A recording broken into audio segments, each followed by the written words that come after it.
عزيزي المشاهد، أنت الآن على قناة قلب الفيلم. يا ريت تدعم القناة بلايك واشتراك وتفعيل الجرس. بيتكلم فيلم الليلة عن قصة حقيقية حصلت بالفعل، عن مأساة بنت جميلة جدا اسمها أليس، اللي كانت أجمل واحدة في المنطقة، وكل الرجالة كانوا بيتمنوا يرتبطوا بيها بسبب جمالها وحسنها.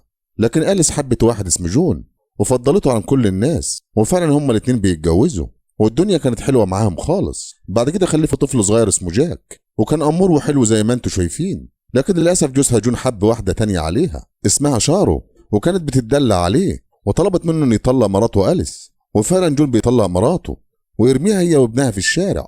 الراجل ما عندوش أي إحساس ولا كرامة، وحتى ما افتكرش ابنه وهو بيرميه في الشارع. وقتها أليس ما كانتش تعرف أي حد في المكان، عشان كده دورت على شغل في كل مكان، وللأسف كل الأبواب كانت مقفولة في وشها. عشان كده اضطرت تمشي في الطريق الغلط، وكانت بتوعد رجاله عشان تقدر تصرف على نفسها هي وابنها. وبنعرف انها كانت ساكنه في شقه ايجار مع صاحبتها اللي بتحبها جدا جيجي، وكانت عاملاها زي اختها الصغيره وبتراعي ابنها في غيابها. لكن للاسف هما الاتنين ماشيين في الطريق الغلط وفاتحين الشقه لاي راجل عاوز يدخل في علاقه ويروق على نفسه. وبنشوف جيجي وهي بتوزع عنوان شقتها عشان يعملوا هما الاتنين دعايه لنفسهم لاي راجل عاوز يروق على حاله. وساعتها كانوا عاملين عرض بفلوس قليله جدا عشان يجذبوا ليهم الرجاله، وكمان يعندوا في البنات اللي شغاله زيهم. وفعلا كان في ناس كتير بتروح الشقه عندهم ويدفعوا لهم اللي هم عاوزينه، ومع مرور الوقت اشتهروا في كل مكان بسبب العرض بتاعهم المناسب وكمان حلاوتهم وجمالهم.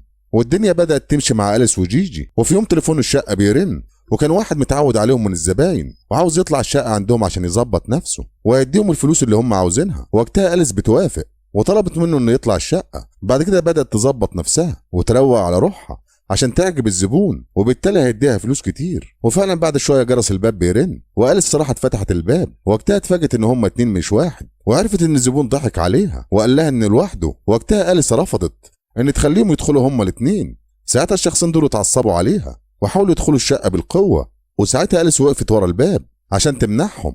لكن الشخصين دول بيتغلبوا عليها ويقدروا يفتحوا الباب، وفعلا نجحوا انهم يدخلوا الشقه.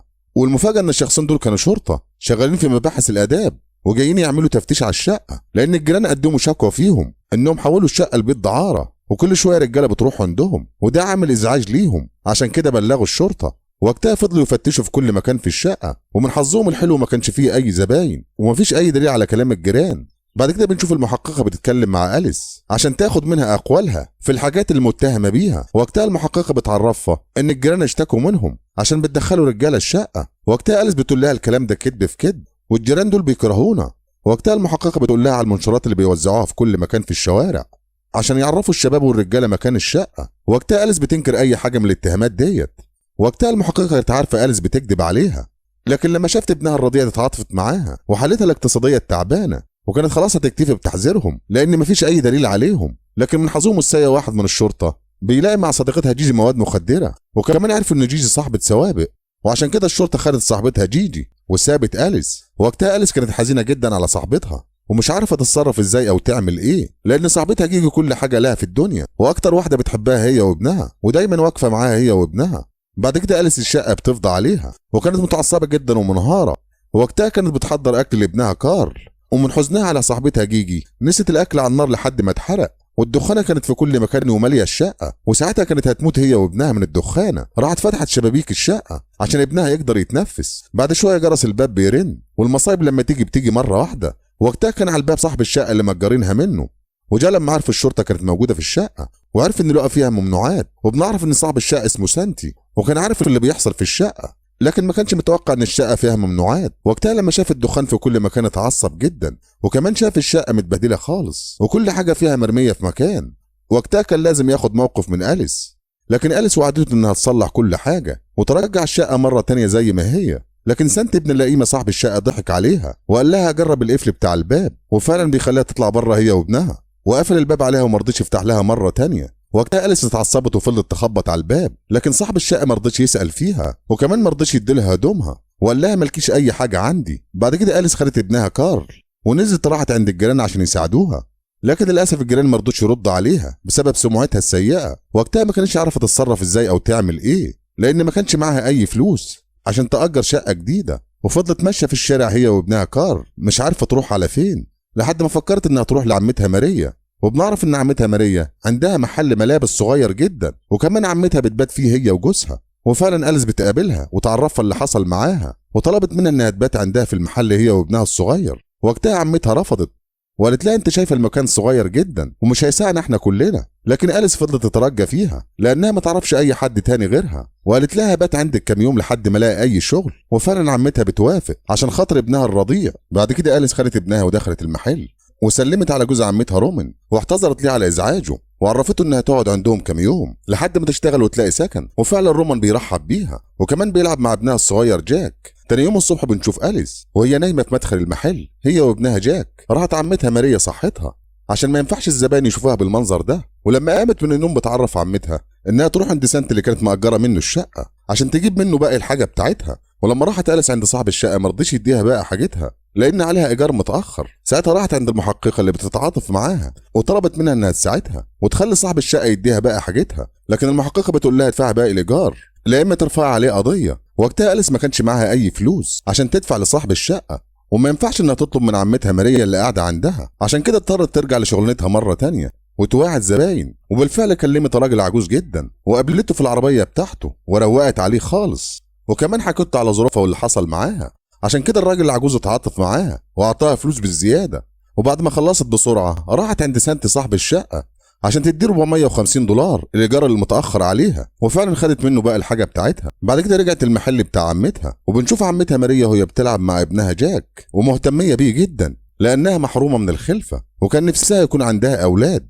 وفعلا أليس لما رجعت شافت عمتها مهتميه جدا بابنها وكمان عامله له الاكل بتاعه. بعد كده عمتها ماريا بتتكلم معاها وتعرفها ان في زبونه كبيره في السن وعاوزه حد يساعدها في البيت. وقتها أليس كانت متردده جدا ومش عاوزه تروح لانها عارفه المرتب هيكون ضعيف جدا ومش هتعرف تصرف منه على ابنها ولا تأجر منه شقه. عشان كده ماريا بدأت تواعد شباب مره تانية وترجع لشغلانتها القديمه لانها بتكسب منها فلوس كتيره جدا. وفعلا بدأت تقابل شباب والدنيا بدأت تمشي معاها شويه. لكن في يوم من الايام جوز عمتها كان معدي من المنطقه اللي بتقف فيها واللي بيتجمع فيها بنات الليل، راح شافها موجوده مع البنات. وقتها جوز عمتها زعل جدا لما عرف انها رجعت لشغلانتها مره تانية. وقتها أليس اتحرجت جدا منه وطلبت منه انه ما يعرفش عمتها عشان ما تتعصبش عليها وتخليها تمشي من المحل. وفعلا رومان جوز عمتها بيوعدها بكده. تاني يوم جوز عمتها الشيطان بدأ يلعب في دماغه وبدأ يطمع في أليس وشافها وهي بتعمل شاور وبدأ يبص عليها، لكن بيخاف من مراته ماريا انها تعرف عشان كده بعد عنها. بعد كده عمتها ماريا بتطلب منها انها تشتغل شغلانه حلال عشان ربنا يبارك في ابنها، وهددتها انها تمشيها من المحل لو رجعت للشغل القديم بتاعها. وفعلا أليس بتروح وهي متعصبه جدا عند المرأة المسنة عشان تخدمها لان الفلوس الحلال ضعيفه ومش هتقضي مصاريفها هي وابنها. عشان كده كانت زعلانه وهي بتشتغل. لكن بتشوف الست العجوزه كانت كريمه معاها جدا، وخصوصا لما عرفت انها عندها ابن رضيع وبتصرف عليه واعطتها فلوس بالزياده. لكن أليس ما كانتش سعيده لان وراها التزامات كتير والفلوس دي مش هتعمل معاها اي حاجه، وقررت انها مش هتروح عندها مره تانية. ولما وصلت البيت عند عمتها كلمت صاحبتها جيجي في السجن وسلمت عليها وكمان عرفتها انها تقوم ليها محامي عشان يساعدها ويخرجها من السجن.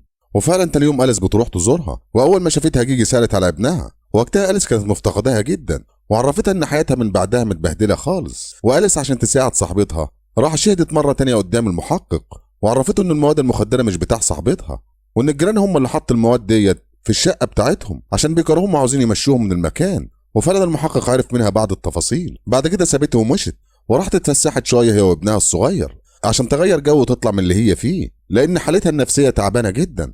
ومع مرور الايام وقعدتها عند عمتها في البيت هي وابنها بدأت عمتها تتخنق منها وبدأت تعمل معاها مشاكل عشان تخليها تمشي هي وابنها من المحل لان أليس قاعده من غير شغل وكمان مش بتساعدها في مصاريف البيت. وقتها عمتها ماريا بدأت تهدد فيها وطلبت منها انها تشتغل عشان تساعدها في مصاريف البيت. وقتها أليس وعدتها انها تدور على شغل وفضلت تدور في كل مكان على اي شغل، لكن للاسف برضه الابواب كلها كانت مغلقه قدامها.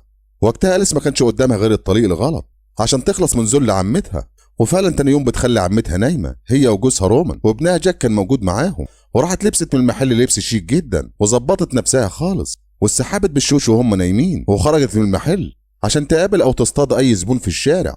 وقتها أليس راحت المكان المخصص لبنات الليل، وساعتها كل مجموعه من البنات كان لها مكان مخصص تقف فيه وما ينفعش واحده تتعدى على مكان التانيه وتاخد منها زبونها. ساعتها أليس وقفت بالغلط مكان واحده من البنات، راحت البنات اتلموا عليها وكانوا هيضربوها ونجحوا ان يمشوها من المكان. لكن أليس بعد شويه اصطادت زبون غني جدا وركبت معاه العربيه وراحوا البيت عنده، وأليس روقت عليه خالص وعشان كده اعطاها الفلوس اللي هي عاوزاها وكمان بزياده حبتين لان الراجل استمتع معاها. لكن وقتها أليس ما كانتش سعيده وحست نفسها انها مكسوره وان الحياه صعبه عليها جدا، وانها عشان تمسك فلوس وتقدر تصرف على ابنها لازم تفرط في شرفها وتمشي في الطريق الغلط. وبعد ما خلصت مع الزبون وهي مروحه بنات الليل بيشوفوها مره تانية وعرفوا انها خدت منهم زبون، عشان كده فضلوا يجروا وراها لحد ما استخبت تحت العربيه عشان تتدارى منهم. لكن للاسف البنات بيعرفوا مكانها ورنوها علقه موت عشان تحرم أليس تاخد منهم زبون مره تانية. وفعلا البنات فضلوا يضربوا فيها لحد ما نزفت وقعت على الارض وفقرت الوعي. بعد شويه أليس بتسترد وعيها وما كانتش قادره تتحرك من شده الضرب، وقتها بصعوبه روحت البيت وزعلت جدا على نفسها لان الحياه صعبه عليها جدا واتبهدلت فيها. ساعتها بدأت تعالج في نفسها عشان عمتها ما تشوفش الجرح اللي في رجلها. ولما أليس خدت مبلغ كبير من الشاب اللي كانت معاه قررت انها تسيب بيت عمتها وتأجر شقة هي وابنها، وهي ماشية رمت على عمتها ماريا فلوس مقابل الخدمة اللي كانت بتعملها لابنها. لكن الغريب وقتها وهي بتاخد ابنها عمتها ماريا منعتها وما كانتش راضية تديها الواد وعاوزة تاخده منها تربيه لأنها محرومة من الخلفة. وقتها أليس اتعصبت عليها وحصلت خناقة كبيرة ما بينهم وكل الناس اتلمت عليهم. وقتها رومان جوز عمتها بيتدخل وخد ابنها من ماريا وعطاه لها وطلب منها انها تمشي من المكان بسرعه لا اما يبلغ عنها الشرطه بتهمه سرقه ملابس من المحل. بعد كده أليس خدت ابنها ومشت وحست انها وحيده في الحياه، عشان كده فكرت في الانتحار وانها تخلص على نفسها وتخلص من هم الدنيا ومشاكلها. لكن فكرت في ابنها جاك، هتسيبه ازاي لوحده؟ راحت فكرت انها تمشي في الطريق الغلط مره ثالثه عشان تقدر تساعد ابنها وتامن له مستقبله. وفعلا أليس راحت بيت لبنات الليل وهناك قابلت الرئيسه الكبيره اللي فضلت تتامر عليها وطلبت منها حاجات كتير عشان ترضى تشغلها. وقتها أليس ما كانش قدامها حل تاني غير انها توافق، وفعلا بتوافق أليس على شروط المعلمه وتضحي بنفسها عشان خاطر تربي ابنها. والفيلم ده بيعلمنا ان الواحده مهما كان جمالها لازم تختار الشخص المناسب ليها